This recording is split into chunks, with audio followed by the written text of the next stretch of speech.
بسم اللہ الرحمن الرحیم۔ السلام علیکم ورحمۃ اللہ وبرکاتہ۔ عزیز طلباء، امید ہے کہ آپ خیریت سے ہوں گے۔ آج ہم قافیہ کا سبق نمبر 98 پڑھ رہے ہیں، جس کے اندر ہم ایک قاعدہ اور صفت کی اقسام پڑھیں گے۔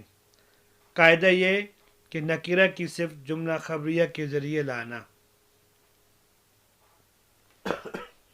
چلتے اپنے سبق کی جانب۔ بسم اللہ الرحمن الرحیم۔ وتوصف النکرۃ بالجملۃ الخبریہ ویلزم الضمیر وتوصف بحال الموصوف وبحال متعلقہ نحو مررت برجل حسن غلامہ، فالأول يتبعه في الإعراب والتعريف والتنكير والإفراد والتثنية والجمع والتذكير والتانيث۔ ترجمہ دیکھ لیں۔ وتوصف النکرۃ بالجملۃ الخبریہ، نکرہ کی صفت جملہ خبریہ کے ذریعے لائی جاتی ہے۔ ویلزم الضمیر، اور وہاں جملے میں ضمیر کا ہونا ضروری ہے۔ وتوصف بحال الموصوف و بحال متعلقہ، اور صفت موصوف کے حال کے ذریعے بھی لائی جاتی ہے اور اس کے متعلق کے حال کے ذریعے بھی، جیسے مررت برجل حسن غلامہ۔ اس مثال کا ترجمہ کہ میں گزرا ایک ایسے مرد کے پاس سے جس کا غلام خوبصورت ہے۔ فالأول يتبعه في الإعراب والتعريف والتنكير والإفراد والتثنية والجمع والتذكير والتانيث۔ پس پہلی قسم یعنی صفت بحال موصوف، موصوف کے تابع ہوتی ہے اعراب میں، تعریف میں، تنکیر میں، واحد، تثنیہ، جمع اور مذکر اور مؤنث میں۔ آج کے درس کے اندر ہم 3 باتیں پڑھیں گے۔ پہلی بات کہ جملہ خبریہ نکرہ کی صفت بن سکتا ہے کس صورت میں، اور کون سا جملہ ایسا ہے کہ جو صفت نہیں بن سکتا۔ اور دوسری صفت کی اقسام پڑھیں گے، اور تیسری بات حال اور اس کے متعلق کے ذریعے صفت لانا۔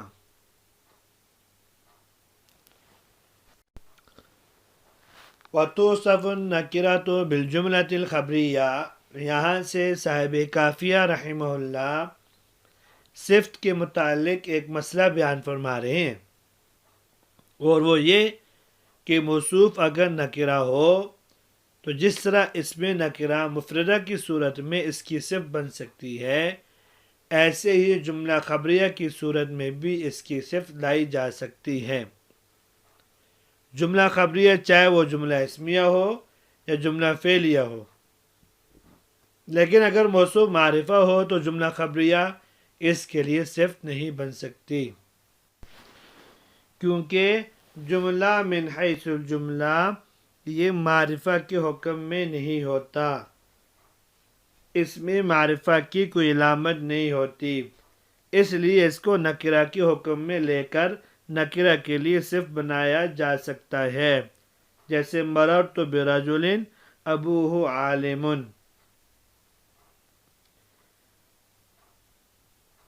اس کے مقابلے میں اگر کوئی اسے معرفہ کے لیے صفت بنانا چاہے تو صحیح نہیں ہوگا، اس لیے کہ موصوف معرفہ ہوگا اور یہ نکرہ، حالانکہ موصوف و صفت دونوں میں مطابقت ضروری ہوتی ہے۔ اسی طرح اگر کوئی جملہ انشائیہ کو اس کے لیے صفت بنانا چاہے تو بھی صحیح نہیں، کیونکہ صفت اس معنی پر دلالت کرتی ہے جو موصوف میں پہلے سے موجود ہو، جبکہ جملہ انشائیہ تو ایجاد ما لم یوجد کے لیے آتا ہے۔ وَيَلْزَمُ الضَّمِیرُ، صاحب کافیہ رحمہ اللہ نے مذکورہ مسئلے کے لیے ایک شرط لگائی ہے کہ جملہ خبریہ کو آپ نے نکرہ کے لیے صرف بنانا ہو تو ضروری ہے کہ جملہ خبریہ میں کوئی ایسی ضمیر ہو جو ماقبل نکرہ موصوفہ کی طرف لوٹ رہی ہو۔ یہ شرط اس لیے لگائی کہ جملہ من حیث جملہ مستقل کلام ہوتا ہے جس کا مابعد اور ماقبل سے ربط نہیں ہوا کرتا، برخلاف صفت کے کہ وہ اپنے موصوف کے ساتھ ربط رکھتی ہے۔ تو یہاں شرط لگائی کہ کم از کم ایسے جملے میں ربط کے لیے ایک ضمیر کا ہونا ضروری ہے۔ وَتُوصَفُ بِحَالِ الْمَوْصُوفِ وَبِحَالِ مُتَعَلِّقِهِ، اس عبارت میں صاحب کافیہ رحمہ اللہ صفت کی اقسام کو ساتھ ایک مسئلہ ذکر کر رہے ہیں۔ صفت کی دو قسمیں، صفت بحال ہی اور صفت بحال متعلق ہی۔ صفت بحال ہی کا مطلب یہ ہے کہ صفت ایسے معنی پر دلالت کرے جو موصوف کی ذات میں ہو، جیسے رجل عالم، عالم نے رجل کی صفت یعنی علم کی صفت کو ظاہر کیا جو کہ رجل کی ذات میں موجود ہے۔ اور صفت بحال متعلقی ہی، اس کا مطلب یہ ہے کہ صفت ایسے معنی پر دلالت کرے جو موصوف کے متعلق میں موجود ہو، جیسے جاءنی رجل عالم ابوہ، اس میں عالم ابوہ کی صفت ہے جو رجلن کے متعلق ہے۔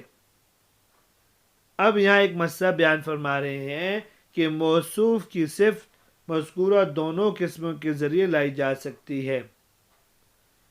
تو پہلی قسم کے بارے میں فرمایا فَالْأَوَّلْ يَتْبَعُهُ فِي الْإِعْرَابِ، یعنی صفت بحال ہی کا اپنے موصوف کے ساتھ 10 چیزوں میں مطابقت رکھنا ضروری ہے۔ اعراب میں، معرفہ نکرہ ہونے میں، مفرد تثنیہ اور جمع ہونے میں، مذکر اور مؤنث ہونے میں، ان میں سے بیک وقت 4 کا پایا جانا ضروری ہے، یعنی رفع نصب جر میں سے 1، معرفہ و نکرہ میں سے 1، افراد و تثنیہ جمع میں سے 1، اور تذکیر و تانیث میں سے ایک کا ہونا ضروری ہے۔ جیسے جاءنی رجل عالم، یا عالم رجل کے لیے رجل بھی واحد عالم بھی واحد، رجل بھی نکرہ عالم بھی نکرہ، رجل بھی مرفوع عالم بھی مرفوع، اور اسی طرح جاءنی رجلان عالمان تثنیہ کی مثال، اور جاءنی رجال عالمون، جاءنی زید العالم، اور جاءتنی امرأۃ عالمہ۔ تو ان میں بیک وقت 4 کا ہونا ضروری ہے۔ یہاں تک آج کا سبق تھا، امید ہے آپ کو سمجھ میں آ گیا ہوگا۔ اجازت دیجیے، اللہ تبارک و تعالی ہم سب کا حامی و ناصر ہو۔ السلام علیکم ورحمۃ اللہ وبرکاتہ۔